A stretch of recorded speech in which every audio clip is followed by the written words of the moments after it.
I purchased this art journal, B5 journal, and these clear color dot pens as I was getting ready to start putting together my reading journal for 2024. And along with buying these two things, I started adding a lot of things to my cart, like washi tape, other markers, some scrapbook paper that I thought looked really pretty, stickers, and other things that I thought would make this journal the most beautiful that it could be. But then I didn't buy those things. One of the things I'm trying to be more intentional about this year is not spending money on things I don't need.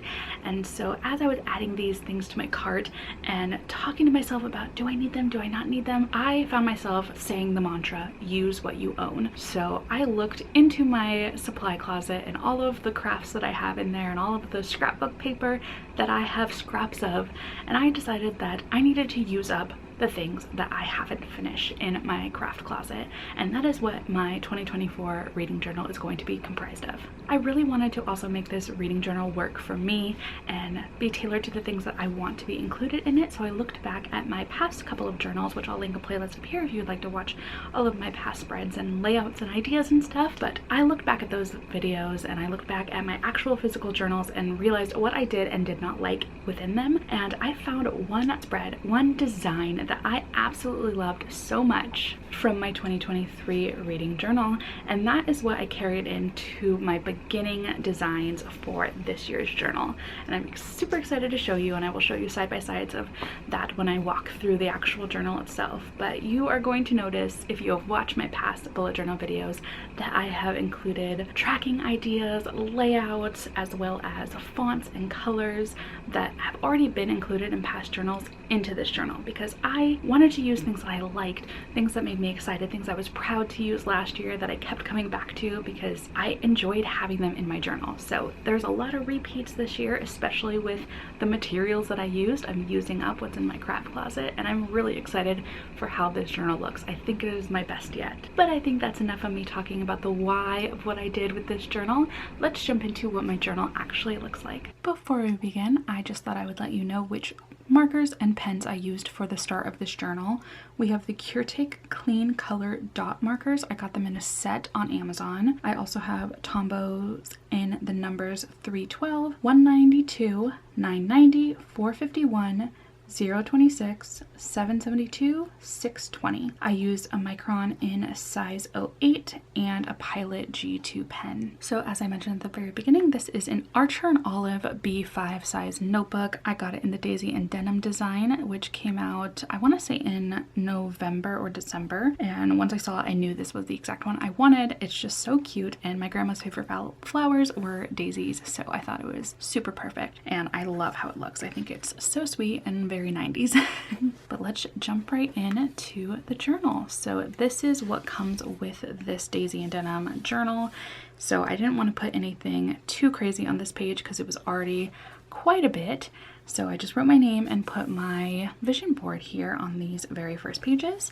Then I also added to the craziness. So this is the design I decided to go for, which was my August 2023 idea, where I made it a quilt pattern. And so I used all of the scrapbook pieces that I had left over and cut them out into little hexagons with a paper cutter that I got off of Amazon, and this is what it turned out to be. It is not as crazy on the other pages. I just wanted the very beginning to look like a full quilt, and I really enjoy how it looks. I know it's a bit much, but it makes me really happy because it's so colorful and it's also using up what I had. Right here is my word of the year, which is dedication. That is dedication to all things in my life so that I can have a better future. Moving on, we have the then and again. I did this last year and I had way more questions written down, and for whatever reason I didn't draw as many lines, and so we narrowed down which questions I'm asking. I already answered for January 1st, and then I will come back and answer them for December 31st. But last year I definitely had more questions, and I kind of wish I would have done that. Over here is my 12 magical wishes. I did this last year as well, and for this I wrote down 13 wishes, pulled one wish out of a jar, and released that into the universe. And the last wish I have is one that I need to focus on this year, but I am not supposed to share it with anybody, so that is why it is covered up. And you'll notice I covered up a lot of my goals and other things that I'm trying to manifest and wish for and aim for in the year, because I learned recently that you're not supposed to share your goals or else they might not come true. So I'm covering up some of the goals that you'll see on this page right here, which are my 4 categories of goals that I have: my personal, health and fitness, content, and reading goals.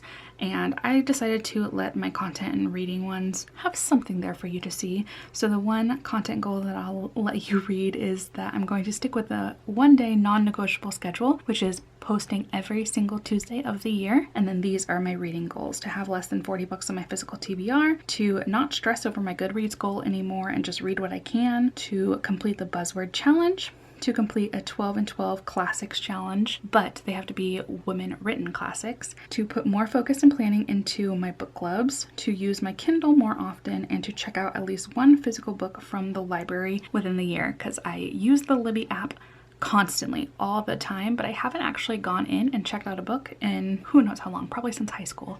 So it'd be really cool to go in and get one. So these are the goals that I am willing to share. The rest of them, I am hoping that by not sharing them, they will have more of a chance to come to me throughout this year. Then we go into my 24 in 2024. This is an idea that I got from Joshi Corinne, because she does the 24, 24s, and 2024, but that's just too many 24s to write down. So these are some things that I want to do 24 times within the year, and that is one of the reasons why I got these dot markers, so that I can easily cross them off, because I didn't like how it looked in my last journal by putting an X through the square, so I felt like this would be a much cleaner way to do it. Over here are my to be watched list of shows and movies, and I separated them out this year because I thought it would be a little easier to keep track of it, and I could add more things than I could in my last journal. Then we move on to my tarot pulls for the month. So part of my 12 magical wishes was, after I pulled one of the wishes and released it, I then pulled a tarot card, and this is something I learned off of TikTok, and if I can remember, I will link her video down in the description. But I pulled one tarot card and then did my initial reading on what I thought that tarot card represented for each month of the year. And this year I gave myself more space to write, because I felt like last year's version of this was really cramped and I didn't have enough room to really reflect on all of these tarot cards. So I spread it out a little bit more, and I personally think that I'm gonna have a great year based on these tarot cards, and I'm very, very excited about it. Moving on, we have my TBR, and I have separated these into groups of 10 so that I can keep an easier count of how many books are on my physical TBR, or at least on this, because I do keep track of it through Goodreads. Moving on, we have my book club, the Story Continue book club that I host with my friend Serena at Read the Riot. I will link our Discord down in the description if you would like to join. And this is where I just post the covers of all of the books that we have read or are planning to read throughout the year, and then next to each of the dates I'll put how many stars I gave each of these books. But our first 3 of the month are The Winters by Lisa Gabriele, Hannah Whitten's For the Wolf, and The Witch's Heart by Genevieve Gornichec. It's basically the same layout that I did last year, and I just thought it was really simple and easy enough to bring along into this journal. Moving on is my personal book club that I have with 2 friends, and it's called the Snail Tales Book Club because we are very, very slow on reading those books. We procrastinate just a little bit, so I figured I wouldn't put 12 full months worth of book options, because I assume we're going to be reading 1 book every 2 to 3 months. So I wanted to leave space for me to reflect on those books that we read together. Over here is my pile of shame. I have adjusted it from being these books will deconstruct, because I just have a hard time unhauling the books that are on these lists. So this is just my shame pile. I need to try and read them by the end of the year. I'm really ashamed about this one, not finishing Rhythm of War last year, but you know, I got busy. Down here is my book series tracker. So again, using those dot markers when I have completed a book in the series. These are the series that I am currently in the middle of, and there's a few that I have on my shelves that I have yet to start. So we will see if I want to continue with them or not. I also yellowed out these areas because that is as far as the series goes as of current. So I'm hoping that none of them release surprise books so that this stays accurate. And these are kind of my trackers throughout the year. This is where I'm going to put my 12 and 12 women written classics challenge up here. Every time I finish one of the books, I will stick it in one of these squares. This is for the buzzword challenge, and on Instagram there is a 12 friends recommending 1 book a month sort of deal, and I'm going to put those books here because I did not focus on that last year and I felt a little bad that people gave me recommendations and I didn't follow through. So this year we're going to focus on that. And my Goodreads goal has dropped significantly. Last year, I think I set my goal for 160 and then changed it at the end of the year to 130 because I was panicking that I wasn't going to finish it. So I don't want to have that stress again.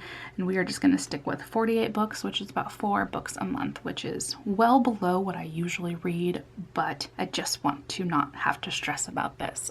I'm a completionist, so it hurt my soul a little bit to not finish last year's. This was my favorite spread of last year and is probably my favorite spread of this year too. It is the 2024 best book bracket that I have. I came up with this layout randomly last year. I don't know if I was inspired by anything or why I decided to do it grouped the way I did, but I loved how it worked out. I felt like it made so much sense to my brain because some of the book brackets I've seen on Instagram and such really don't work for the way I see it. So this is how I laid everything out, and I just repeated it again for this year with my color scheme and everything that I wanted to include. And I am really eager to use this one and see what ends up being my winner for the year. Not really surprised that Brandon Sanderson won last year though. I basically just read only Brandon Sanderson last year, I swear. But that is it for the beginning of my journal. I am also going to show you what I did in January because I don't think I'll be making separate videos for these. I might do quarterly updates of what I do, but let's just show you January. I decided to go with disco ball, mirror ball theme from Taylor Swift. I have a calendar that I'm going to be tracking when I start a book and when I end a book because I saw somebody do that and I thought it was so cute. I have continued bringing tarot into every month. I specifically made a page for my goals check-in, which I made another card like I did last year where I just move it from month to month so I can check in on some of these goals that I want to focus on throughout the year or just see how I'm doing on them. I moved my wrap up to the page after my goals because I want to waste less pages. So I put my reviews at the end of the month, and that's what I'm going to try and do. So I had a lot of wasted pages in last year's journal and I really didn't like it.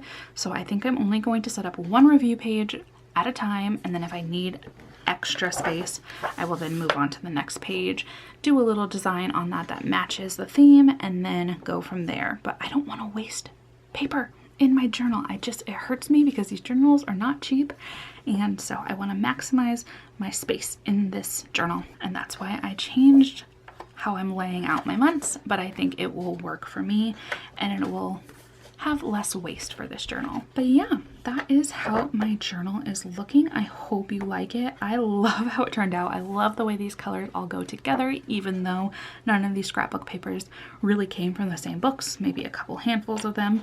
But I think it turned out really well. I think it's colorful and bright and happy, and it just makes me think that this year is going to be really great. This is going to be such a fun year. So let me know what you think of this, and if you have any requests for layout ideas, tracker ideas that you can do in your journal, I would be happy to show you some ideas for those. So that is what my 2024 reading journal looks like. I am so excited to get started on it. I am so excited just to see how it turns out by the end of the year because it was so fun looking back on my 2023 one when I was filling this one out. So if you would like to see any of those videos that I made last year or years prior, I will link a playlist of all of my bullet journal videos down in the description. And as an extra video, I will have out my 2023 completed bullet journal walkthrough coming out this Friday. So I will see you on Friday. Thank you so much for watching. Bye.